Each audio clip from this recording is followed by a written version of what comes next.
Hello, everyone, and welcome back to the Skype sessions. Now, I think on Pints with Jack, we've had an Eastern Orthodox metropolitan before, but I think this is our first Catholic bishop. Bishop Monahan, welcome to the show. Thank you, David. Absolutely delighted to be with you this evening. Um, I hope all is good there in the US. Oh, very much so. Now, you came on my radar because you wrote a book about Lewis. But before we get to that, would you mind just sharing with us a little bit about your own spiritual journey? I mean, you weren't born a bishop, so how did you get there?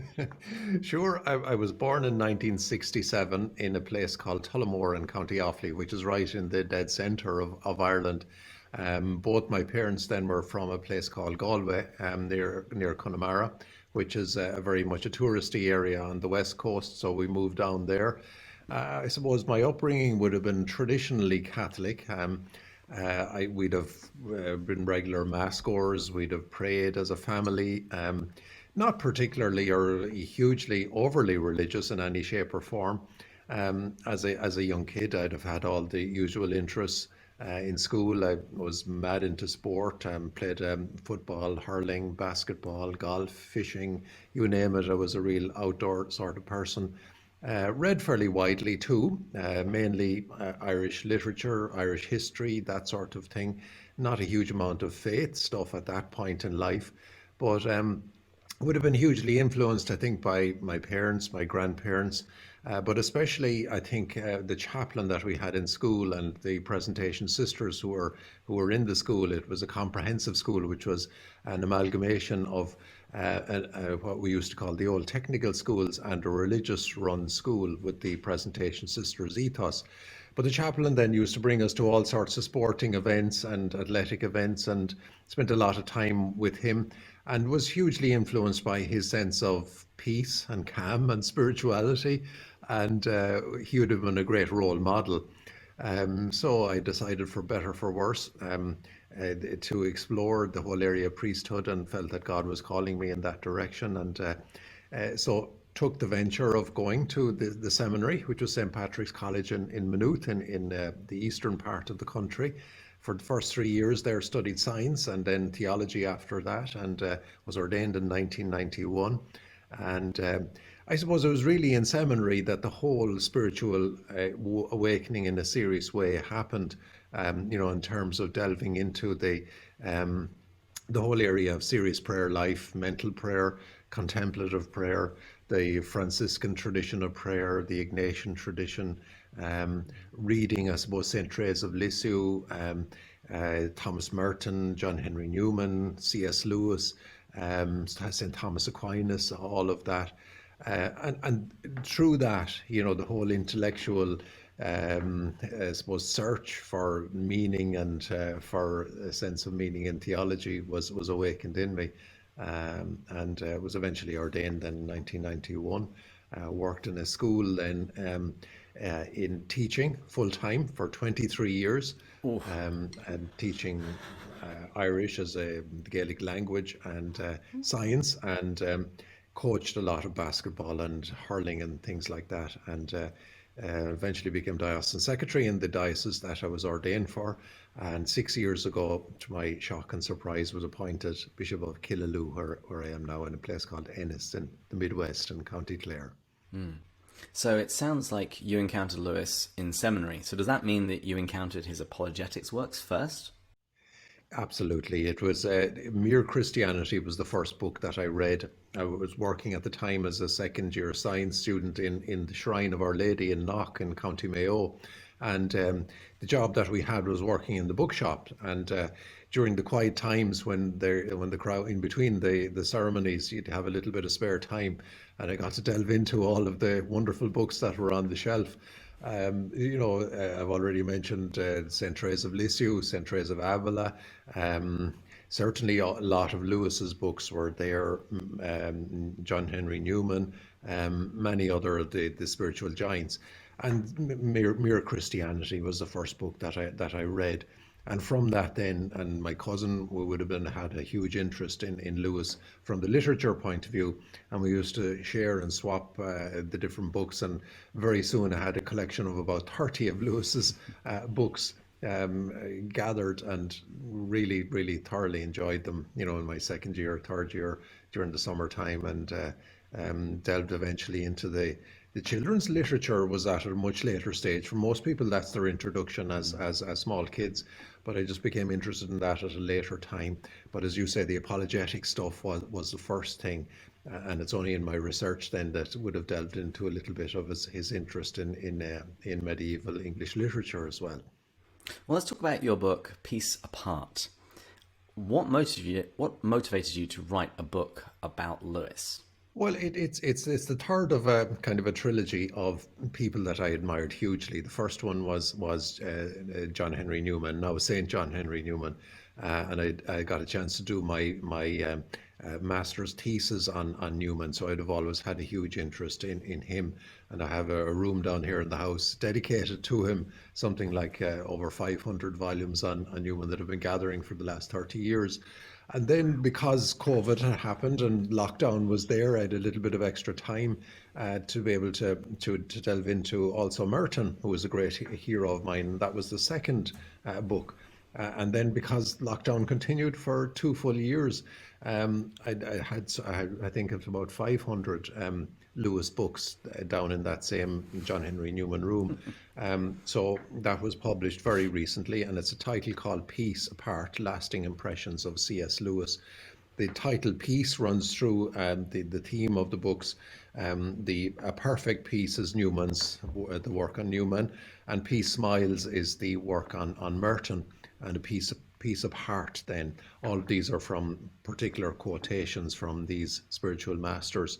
And I suppose the one thing that they all have in common is they all have a sort of a zeal of the convert about them, that have either lost their faith and regained it, and they have an enthusiasm about them and a zeal for the faith.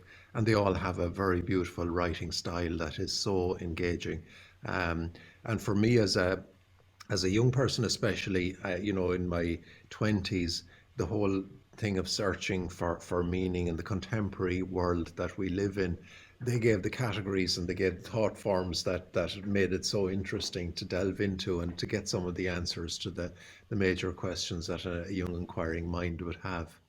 Now, you spoke about the commonalities between those three authors, but there's also one significant difference. Lewis is the only Protestant among them. And so I wanted to ask you about the ecumenical dimension of the book and Lewis himself. On our show, we've had Ecumenism Month, where we interviewed people who are Mormons, Orthodox Jews, different forms of Protestant, Eastern Orthodox, and they all love Lewis. And you wrote a book about him, and you also got a foreword from an Anglican. Would you mind just talking a little bit about Lewis and his ability to speak to different denominations? I suppose he is so universal, really, because he's, number one, I suppose, a literary figure. He was a great poet, a great storyteller, wrote in such beautiful, clear poetry, and he just was searching for meaning all the time. And I suppose literature, no more than sport, storytelling, they're things that are common right across the board. No matter what sport you play, no matter what religion you are, if somebody expresses themselves well, you'll be drawn to that person. And if you read, we'll say, mere Christianity, even though it is about the Christian faith, it's the theme that's running right through all the essays that are in it is man's search for meaning, in that famous work. So it's that intellectual query, wondering what is this supernatural person that we call the God of Jesus Christ in the Christian search.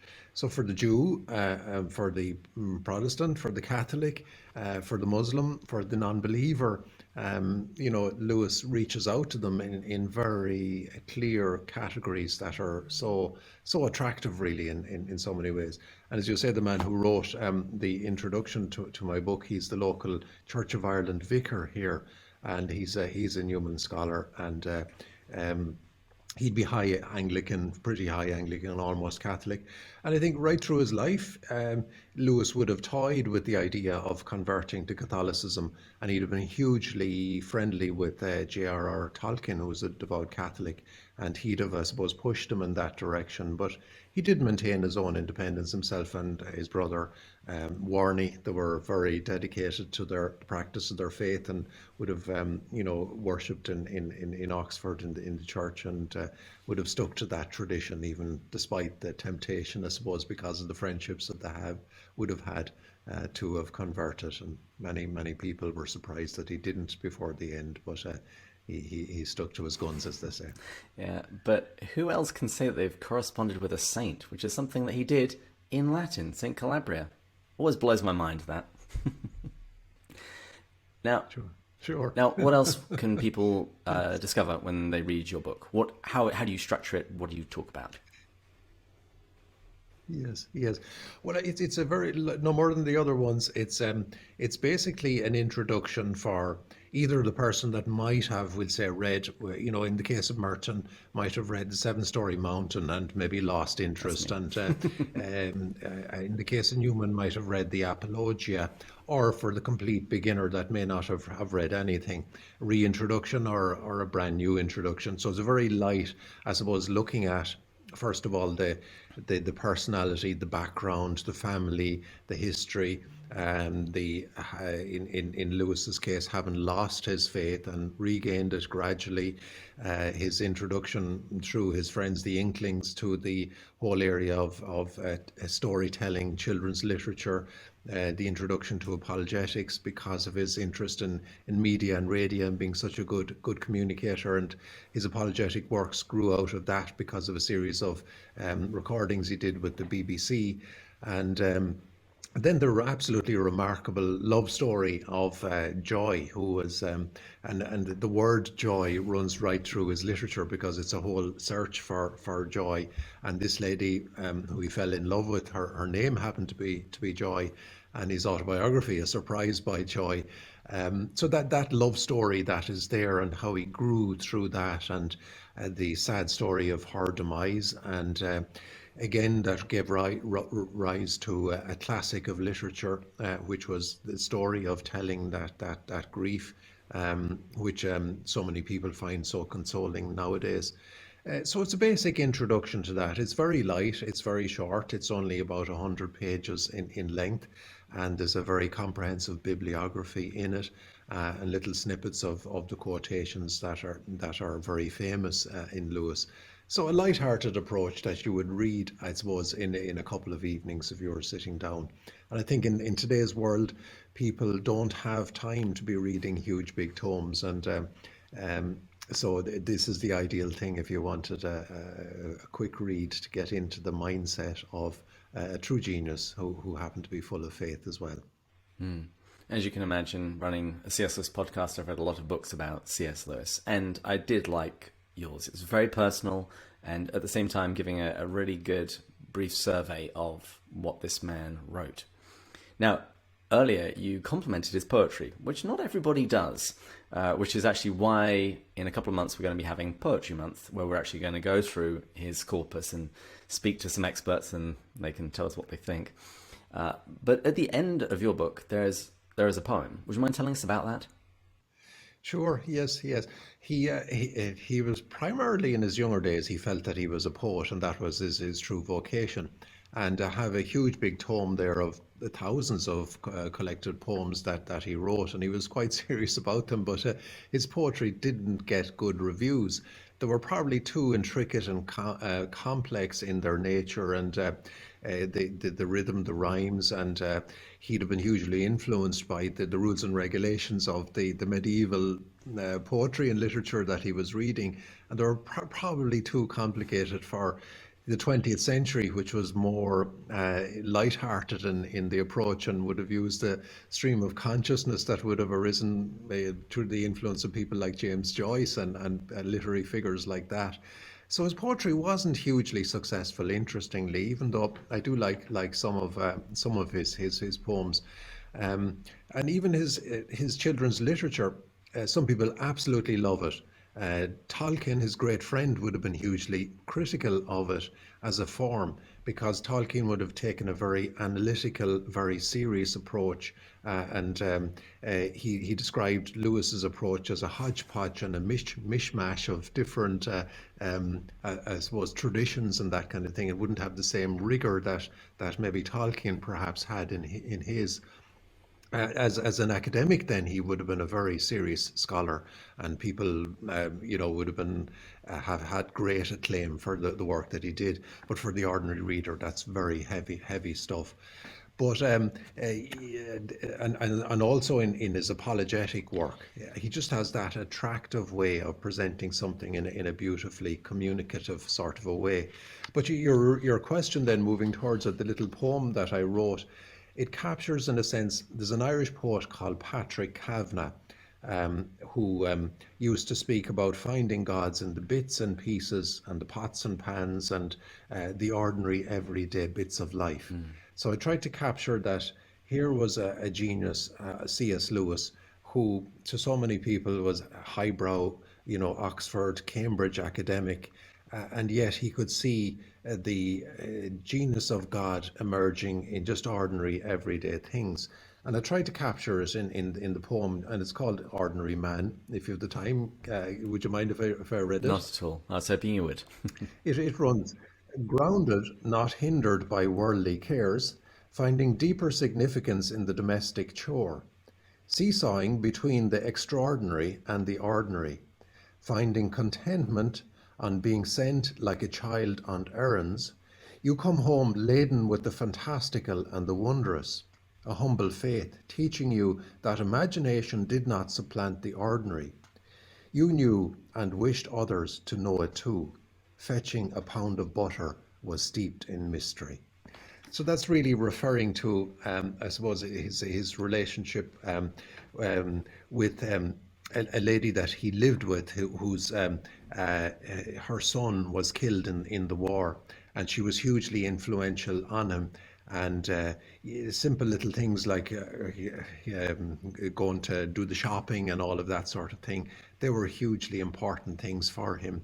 And his simple relationship with his brother Warney, going out in the countryside, going for a swim every day, these little ordinary things that you wouldn't expect a highbrow academic to find the moments of mystery, the moments of revelation, the moments of pure magic in.